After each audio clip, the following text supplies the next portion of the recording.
Shalom Bapak Ibu Saudara sekalian, saya bersuka cita kita dapat bertemu kembali dalam hadirat Tuhan. Kita akan kembali merenungkan firman Tuhan mengenai kasih. Saudara bisa lihat di video-video sebelumnya, saya sudah menyampaikan renungan firman Tuhan mengenai kasih dari 1 Korintus pasal yang ke-13. Kita saat ini sampai ke ayat yang keempat. Saya akan bacakan beberapa ayat, Bapak Ibu bisa simak di Alkitab masing-masing. Ayat 4 mulai, kasih itu sabar, kasih itu murah hati, ia tidak cemburu, ia tidak memegahkan diri, dan tidak sombong. Banyak hal ya yang kita sudah baca. Kasih itu sabar yang pertama, kemudian kasih itu murah hati, ia tidak cemburu, ia tidak memegahkan diri dan tidak sombong. Di ayat yang keempat ini hanya saja ada 5 hal yang disampaikan oleh firman Tuhan mengenai kasih. Kita koreksi diri kita masing-masing Bapak Ibu. Apakah kita sudah sabar selama ini?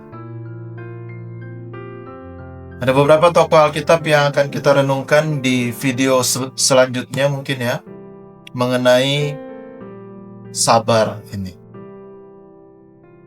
Kita nggak akan lama di kata sabar ini, kita akan lanjut ke kata kasih itu murah hati. Video yang sebelumnya saya sudah sampaikan bagaimana kalau kita memberi harus disertai dengan kasih.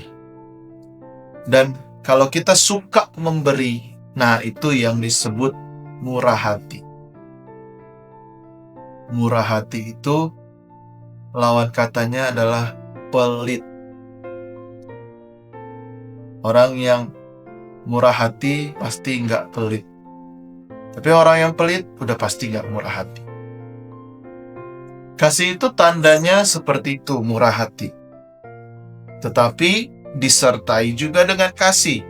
Kembali lagi, seperti video sebelumnya di mana kalau kita memberi tanpa kasih, tidak ada faedahnya bagi kita. Pemberian kita itu tidak akan menjadi berkat. Selanjutnya yang ketiga, ia tidak cemburu. Mungkin ada dari Bapak Ibu Saudara sekalian yang sampai saat ini masih cemburu. Oh, orang lain sudah diberkati, kenapa saya nggak diberkati? Bahkan ada yang mungkin seperti ini.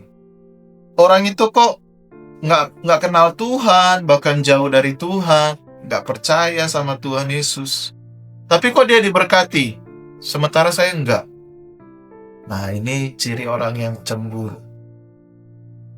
Kasih itu salah satunya dia tidak cemburu. Kalau orang lain diberkati, sampaikanlah berkat-berkat untuk beliau, untuk orang itu. Perkatakanlah perkataan-perkataan berkat. Supaya apa? Supaya kita juga diberkati. Jangan jadi orang yang suka cemburu, suka iri. Selanjutnya, ia tidak memegahkan diri dan tidak sombong. Ia tidak memegahkan diri, terlalu berbangga diri. Itu Alkitab katakan tidak baik, itu bukan kasih. Dan tidak sombong, ini hampir sama. Memegahkan diri dan tidak sombong. Ia tidak memegahkan diri dan tidak sombong, itu hampir sama Bapak Ibu. Ada orang yang mungkin sombong karena pencapaian-pencapaiannya. Alkitab mengajarkan kita untuk punya kasih dan tidak sombong. Salah satu ciri dari kasih, ia tidak memegahkan diri dan tidak sombong. 5 hal ini yang mau kita renungkan saat ini Bapak Ibu dimanapun Anda berada.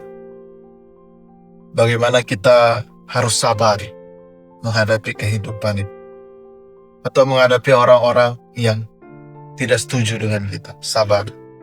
Kasih itu murah hati, suka memberi, murah hati. Tapi disertai dengan kasih. Ia tidak cemburu. Ia tidak memegahkan diri dan tidak sombong. Biarlah firman Tuhan saat ini memberkati kita semua. Dimanapun Anda berada, kita bisa merenungkan bahkan melakukan firman Tuhan. Puji Tuhan, mari kita berdoa. Bapa di sorga, kami bersyukur atas renungan saat ini. Biarlah apa yang sudah kami renungkan dapat kami lakukan dalam kehidupan kami. Dan biarlah Engkau menyertai kami dengan kasih-Mu yang besar, Tuhan. Terpujilah Engkau, ampunilah segala dosa kami, serahkan hidup kami dalam tangan-Mu, dalam nama Yesus kami berdoa, haleluya. Amin. Tuhan memberkati.